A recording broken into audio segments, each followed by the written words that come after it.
All right, ladies and gentlemen, before it disappears, Creature says, shout out to my wife, ex-Kawaiian. She's really hot. I agree, he is really hot. But we have, spawning down, or up here in the top left-hand corner of the map, we have the blue Zerg player from Root Gaming. Give it up for JimRising. Him Rising. XD. XD. And on the other side, it is the red Protoss player from Team Ascension, Creature. Oh man, we even get to see perfect timing on this. We get to see how many Partoofs ex-Kawaiian has. He's rolling in Partoofs. Yeah, he's balling. 13,000. This man does not lose bets. What? I need to take him to casino or something sometime. When's IPL 4 happening, man? Let's go to Las Vegas. What was it? IPL 5? IPL 5. No, what was one they canceled? I forget. It was IPL 5. IPL 5 got canceled.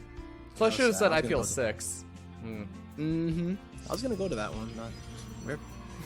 So we saw the Ling drop against the Terran the last time. It's very effective with the Queens on this map too.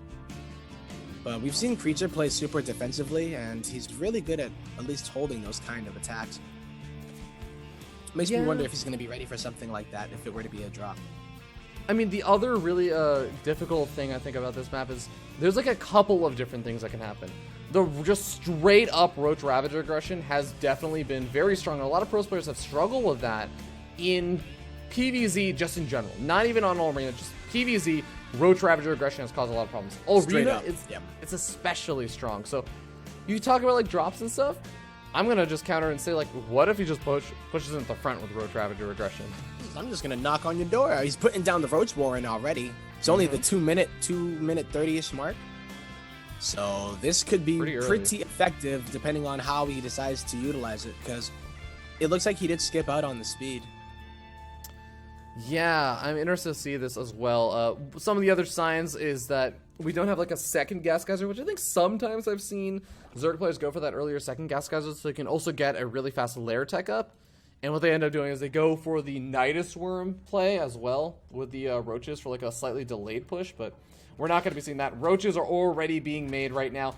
The probe does scout out that it's 3 minutes in and there's still no third expansion. That is a little bit suspicious. Oh, yeah, I would say so as well. The probe, he did die, unfortunately, but the information that he got was very important to know that he must be preparing for a defense right now. Only having an adept here, the mothership core was, I think, a bit delayed because there's already a robo. Yeah, this is no mothership core. Absolutely a very, very delayed mothership core. Normally you can start that right after you start like warp, or before you start warp gate. You end up starting a mothership core, he's pulling the bays. Pulling the bays here with the Queens coming. Oh, very fast photon overcharge, but that actually depowers this robotic facility. No Immortal's going to be popping out. And right now we're sitting on a Protoss player who only has 2 warp gates. Probes are being pulled versus Roaches and Ravagers. That is not a situation you want to be in. Not at all. That is a lot of probes coming off the line, and they almost got hit by that corrosive bile. He's holding on though. The mothership core is still alive, but he is losing a lot of workers here. Immortal is going to be popping out very, very soon. Mothership core does get taken out. Roaches and Ravagers are target firing this down. The Immortal's not going to get out. Oh, I think that could just be it, Tempo. I don't think that Creature can recover from that. I don't think you can either, Fear Dragon. That was like one of the keys in the defense here. He even delayed his mothership core so that he would be able to get that out, and it didn't come out at all. JimRising is going to push on in. He's falling in a little bit of supply, but his opponent is falling even more rapidly. Yeah, I mean, JimRising, he's taking a 3rd expansion behind this. The Roaches and the Ravagers are now popping also in front of him. JimRising. Game 1 goes to our Mexico Zerg player. He's saying, just like that. This might be the Chairs4Gaming North American Cup, but let me tell you something, Fear Dragon Tempo. This is, of course, North America, and Mexico included in North America. A lot of people forget that sometimes. Central America, but it's still technically North America. But yeah, really well done there from JimRising. Really cool build, because if that Robo was in the main, then the Immortal comes out, and he's able to at least, fight. And even though they don't do extra damage to Ravagers, they still have the barrier ability, which allows them to make holds a little bit more easier than they would be doing in Heart of the Swarm. Just that resilience of the Immortal. Very, very important, I think, when it comes down to those moments where you have a better economy and all you're trying to do is buy time so that you can overwhelm what is being thrown at you. Didn't happen that time, though. Definitely did not. But that does mean JimRising goes up 1-0 in this best of 3 for the semifinals. Something that we didn't actually talk too much about was the prize on the line. This is a $100 cup. Oh, yeah. Put on for by Chairs4Gaming as we hop into the semifinals and we're talking about the prize. Let me actually toss you an invite. Cool. But yeah, it's a $100 cup. I should be looking at you, jumping into the game. Yeah, putting on the cup for $100. Chairs4Gaming, a really, really great site. If you guys are ever interested in buying a DX racer, do consider, if you're in North America, I think it's anywhere in North America. It might just, actually, no, sorry, it's just for all of you Cham lovers out there. If you're from Mexico or something, I'm not sure that you can get it on this. But if you're in the United States or Canada, you can hop onto that Chairs4Gaming deal. Using the promo code BaseTradeTV, you can get free shipping as well as $20 off. Chairs4Gaming sells a lot of these DX racers that both Tempo and I, as well as Rifkin and Zombie Grub, have. You can see a bunch of the cool models down there, and they're called DX racers because they're modeled off of like the comfortable racing chairs. Or sorry, not racing chairs, but like seats that you'd have in like race cars. They're built for comfort. And also, yeah, you know, sometimes I get a helmet and I just pretend that I'm a race car driver and I just zoom around my room. Dude, I'm not weird at all. No, I think that's actually a really common thing. And, you know, people might say it's weird, but those are the people that just haven't had a DX racer before. I think every DX racer... And I make the noises with my mouth, too. There's like... just like zipping around my room. Yeah, all right. But they're pretty. Yeah, I do like it a lot. Your butt will thank you for sure, as well as your back. Yeah, man. People don't realize, oh, I guess some people realize, like, how much sometimes you and I end up casting. We've done stuff like 12-hour casts. We've done, like, a best of 69 and everything. And if I had to do that in, like, some terrible, like, $20, like, $30 chair that just had, like, terrible back support, couldn't, like, actually push it back very easily to, like, the angle that I wanted and everything. Like, if I didn't have good armrests, I don't know how I could have done it, man. Nice to use a kitchen chair, Fair Dragon. Come a long way, my friend.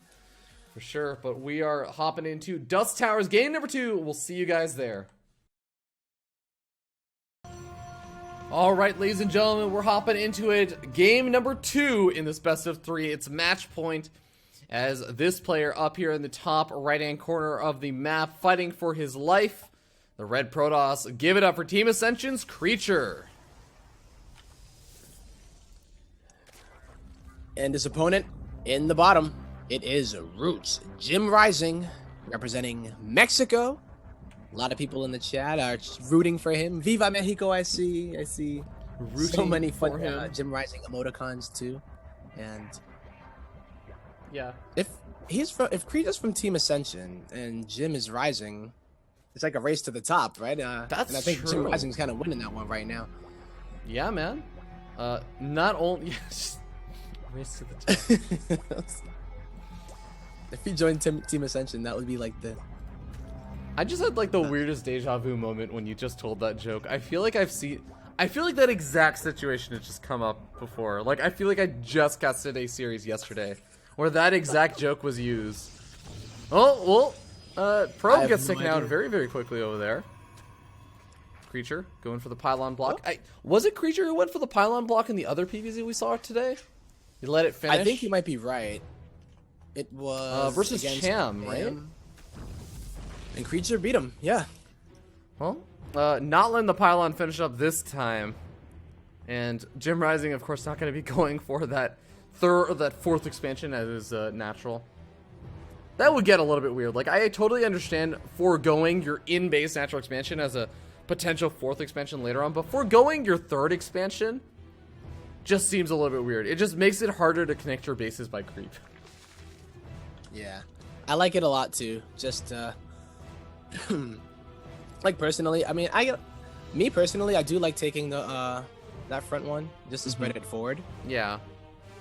But I mean, yeah, this one is a bit safer. We saw it was a Cham, not by choice, but took this one a lot later. This one in the back of the base, rather. Yeah, Sorry. I was laughing. Someone in the chat, Blue YD was saying, my chair needs a tempo voice pack. I don't know, man. Maybe you should talk with Chairs4Gaming. Get on that. You never know. Make those racer sounds for everyone. I could make it in esports like that, you know. You want voice packs for SE2? Nah, yo. I used to have this motorcycle or a bike with motorcycle sounds on it. It was pretty funny. All right. Well, we already have pneumatized Carapace coming up very, very quickly over here for JimRising. No evolution chamber being thrown down though. It's just really fast pneumatized Carapace. Yeah, and I'm wondering here what it will be for. You know, scouting is everything. Obviously, the Phoenixes are going to be out, so he would never be able to scout had he not gotten this upgrade. I mean, but really, what was he looking to scout, right? Like, he's looking to scout the Stargate. He sees the Phoenix killing his Overlord. So, I'm almost wondering if he's kind of not super happy with how that ended up going. Roachhorn is being thrown down, though, as well as the Lair going to be finishing up probably in about another 60-ish seconds. Yep. And did he skip speed again, or this is the first 100 gas that he's mined? I think it... No, because he went... Oh, no, he did get speed. Sorry about that. So he was able to get the speed out. He's getting the Roach Warren out. Haven't seen it. Okay, there's the Evo Chamber. So you think he's going to go for... I mean, like, he obviously can't go for drops now with the Phoenixes out. He can try, but yeah, you're right. It's very risky. It's like... It's usually not going to work out for you. Yeah. Kind of like a TVP where you try to go for a medevacs, and if the Phoenixes catch you, you're pretty much screwed. Yeah, well, he can still start up upgrades with that evolution chamber, which I think is what he might be trying to do at this point. But Queens starting to get picked off. Creature's doing a nice job. He showed some pretty good Phoenix control in his series versus Cham. We'll see if he can continue that show of control, keeping those Phoenixes alive for a very long time. Although every single time I say that, Protoss players end up losing their Phoenixes. Infestor's just gonna like unburrow in the middle of the map. You're just like, wait, what? Is that a neutral? That's a neutral Infestor? Just Yamato cannons coming from off of the map. For no reason at all, just because you had said it. It's a map hazard. Let's see. In a different way, right? It's like, what the hell?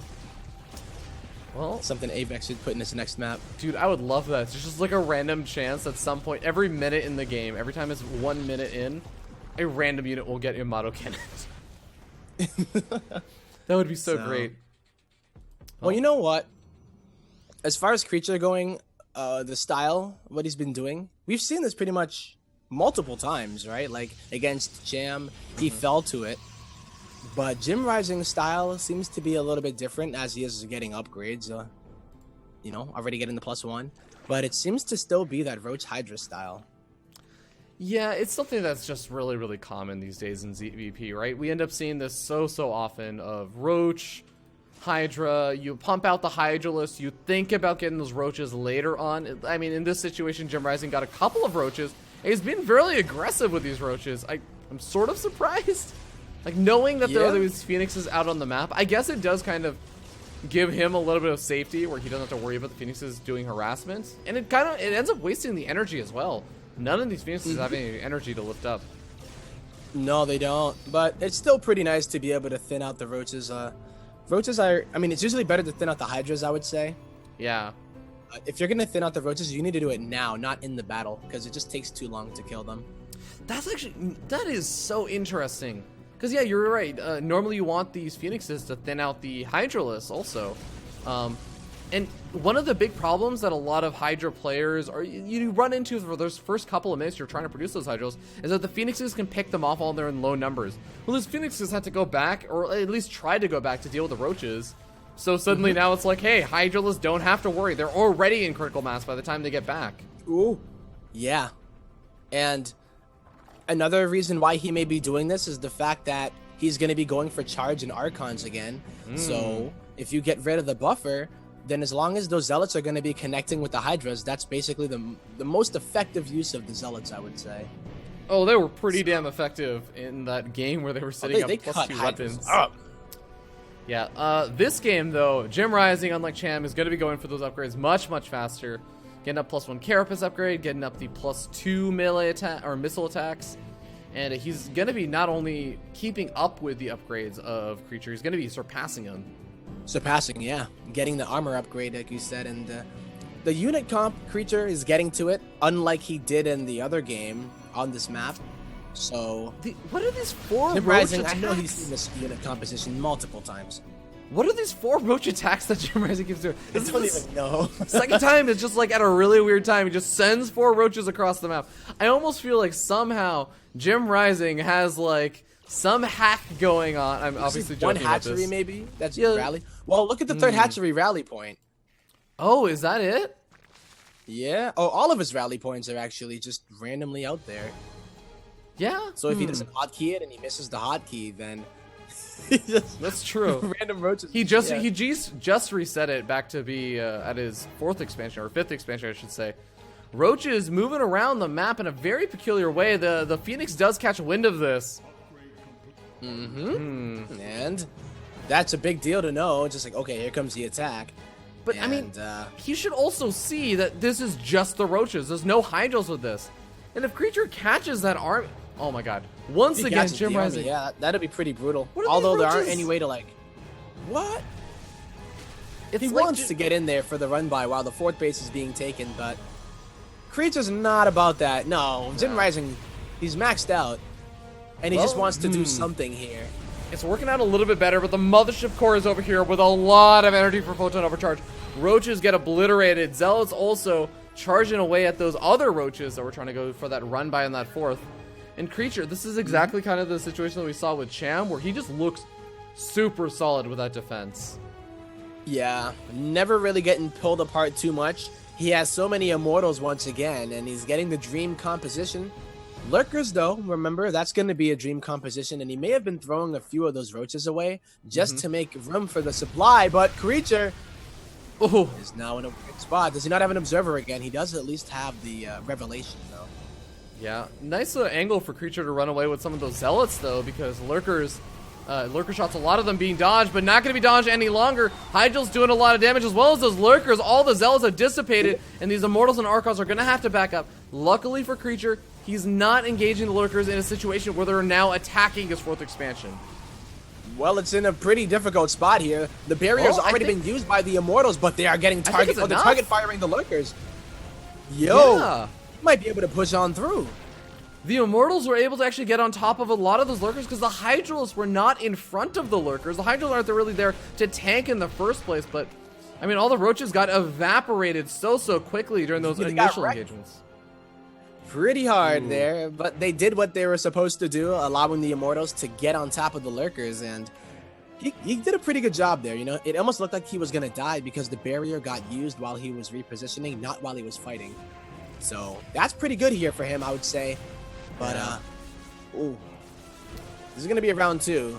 Well, I mean, just this lurker on the high ground for JimRising is so annoying, and we actually have the roaches running into the natural expansion, getting it taken out by these pylons, but a couple of focus fires going down on the probes, killing off whatever he can.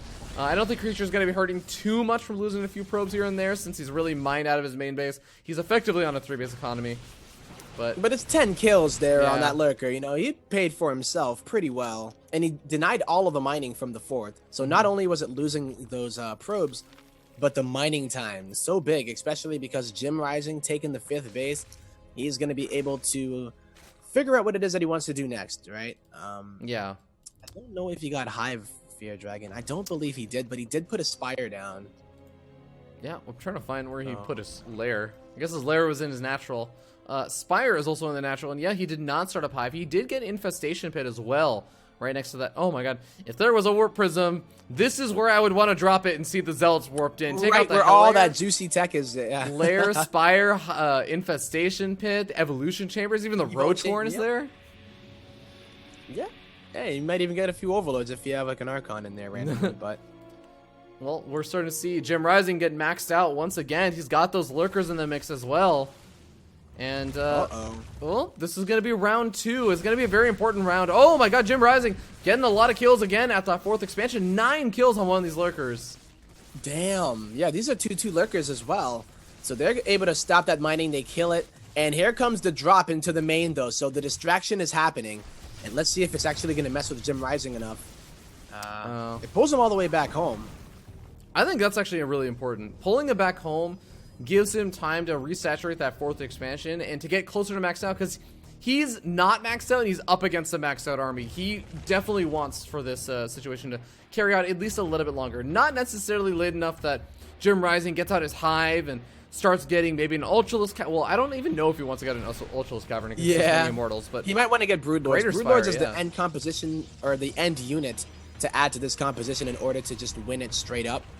But if he had the Lurkers there, well, hold on, I guess there was going to be a fight here. Nice Storms are going to go down on a lot of the Roaches and the Hydras, but what I was thinking of is that if that siege was happening during the Warp Prism harass, then he's not as comfortable. You know, he's taking damage on his units. He's not banking as much energy on his High Templar. So pulling JimRising back was actually pretty beneficial to setting up that 4th base once again. Yeah, absolutely. And I love this Overlord spread from JimRising. He has that Overlord at every single base, so he knows, like, look, I'm getting up my 6th expansion, and you're still sitting on your 4th that has not been mining all that much, and you know that creature really wants another expansion. He really, really wants it. And JimRising is going to try and do what he can to try, deny this. Lurker's lagging a little bit further behind, I guess. I don't know where the Lurkers are. I don't know where they are, actually. Oh, they're like in the center of the map. He just left them at home. Maybe not really wanting to commit to anything. So, oh my god, JimRising with the Lurkers inside of the mineral line again. Oh god, doing a lot of damage there too. Taking the shields off of units at least. Some of these probes, they're so close to dying actually now with all the shields gone. Well, if he didn't react immediately, he would have lost everything. Yeah. Well, JimRising though denies that 5th expansion for a creature that he really, really needs. Sacking a few units there too, and maybe hoping to catch something, but the Corruptors are coming out, as well as that Greater Spire, so he's going to be able to morph in a few Broodlords here. And there's really not a lot to deal with Broods, you know, there's like 2 Stalkers, I think, maybe 4. It's all in the Archons, I would say. I like and this in the top left. DT This warping. is great. Gotta be able to massacre this hatchery, even with the Overseers over here. I think the DTs will still get this. Oh, that was down it goes. Yeah, I actually think JimRising may have been able to save that if he had target fired down the GTs that were attacking the hatchery first. Yeah. Oh well, he's gonna lose that base. He's already up by a base, so that's not too bad. He has a great bank, and he also has the units that he needs. Yeah, I just need the positioning is He's really just waiting on that Greater Spire to, like, not only having it finished up, but getting out the Broodlords and getting in the right position. That's what he's really waiting on. And what does creature have to defend against Greater Broodlords? Because he has like nothing. I mean, he has Storms and Archons. The Archons, yeah, if they can get under it, but with the Lurker field below, I don't think that it's going to be that hard or easy. But JimRising was out of position here. He used all of his units in order to attack, which is actually going to do pretty good. Because, creature can attack into this. We're the Broodlords. Yeah, at the same time, though, creature is going to be able to defend at least one of those bases. No. Storm's going down, and I would actually say creature's not doing too bad. He's getting closer and closer to these Broodlords, but as the Archons start to dissipate, so do his chances. Creature going to be losing that 4th expansion as well, but he keeps his 5th expansion alive. Can still mine over there. GG, well played, gets called, though. JimRising, the 2-0. Wow. Played that one out really nicely. So not only does JimRising have some really cool, aggressive openers, but his late game in ZvP is pretty solid as well. Wait, that was game 1, wasn't it? No, that was game 2. The game 2. Remember Aurino, the crazy, ridiculous I remember now. Roach Ravager Queen. My score was totally off. It said 0-0, and I was like, that is not accurate. I know this. But you got it right on the overlay. In game. I know, right? I had it right over there and everything. But ladies and gentlemen, we're gonna hop to a short little break. Congratulations to JimRising as he does move on to the grand finals. Gonna be able to get a guarantee of, I think it's at least $20. $20 for 2nd place, and gonna be shooting for that $60. Now, of course, there is. That's cool that they give 3rd and 4th. Yeah, 3rd and 4th place get $10, which is always nice. So, creature going to be walking away with $10, but ladies and gentlemen, we're hopping to a short little break before we hop into Jon Snow versus Zan, who ended up beating out Brent. As the second semifinals, you guys are watching the Chairs4Gaming NA Cup #1.